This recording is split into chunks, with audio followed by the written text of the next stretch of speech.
Hello, welcome back. This is 1B for our first day of American history. Welcome back to 11th grade, and let's talk about maize. So maize, of course, is corn. I wonder how many of us like corn on the cob in a hot July day. Well, corn is a uniquely North American food. The spread of maize cultivation from Mexico northward into American Southwest supported economic development and social diversification among societies. So basically, corn could be used even for trading, for kinds of wealth, and for supporting and amplifying the diet. So the reliable calorie source could help people to people to sustain their livelihoods over time. And you see that corn growth happened a lot in this plains region, and then some of them would trade for other goods in other regions. But corn is versatile in that it can be grown in a lot of different environments. Check out these dwellings. This looks like New Mexico when I visited New Mexico. Your fifth note to write down in your American history notebook is that southwestern tribes like the Pueblo built cities and irrigated their crops. So in these drier regions, tunnels had to be dug to channel water from higher up in the mountains to the lower, more arid regions in order to have water for life and water for food growth. And the sixth note to write down is that Eskimos of the far north primarily hunted and fished.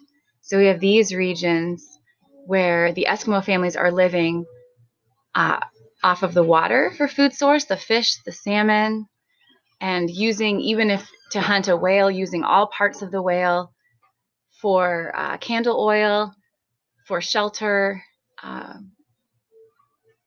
for food, not wasting anything. You can see these wonderful furs that they're wearing in the picture here. What a wonderful family. The baby looks cozy. The seventh note to write down in our American history notes, day one, is that a mix of foraging and hunting sustained the societies in the Northwest and areas of California. So we have in the California region here and the Northwest, there would be a mix of hunting and fishing, and then also foraging, getting natural berries in the forests, other edible foods. You can see from this that Native Americans became experts at what foods were safe and useful and how to avoid those that were poisonous.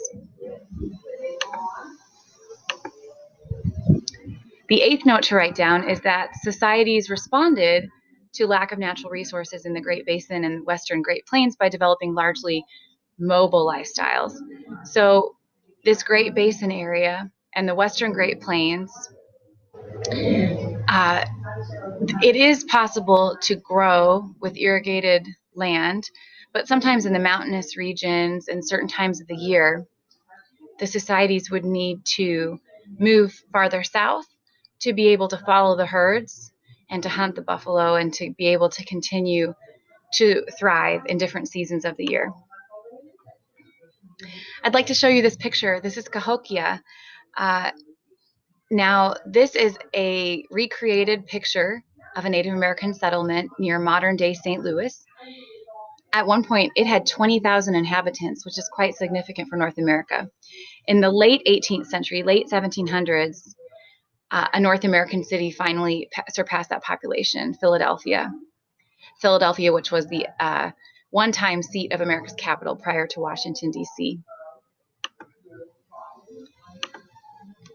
The ninth note to write down is that in the Northeast and along the Atlantic seaboard, some societies developed mixed agricultural and hunter-gatherer economies that favored the development of permanent villages. And I want to remind you to pause the video and write down notes to make sure that you have enough time to write everything down whenever you want. You can push pause on this YouTube video and write down your notes in your notebook and keep on going.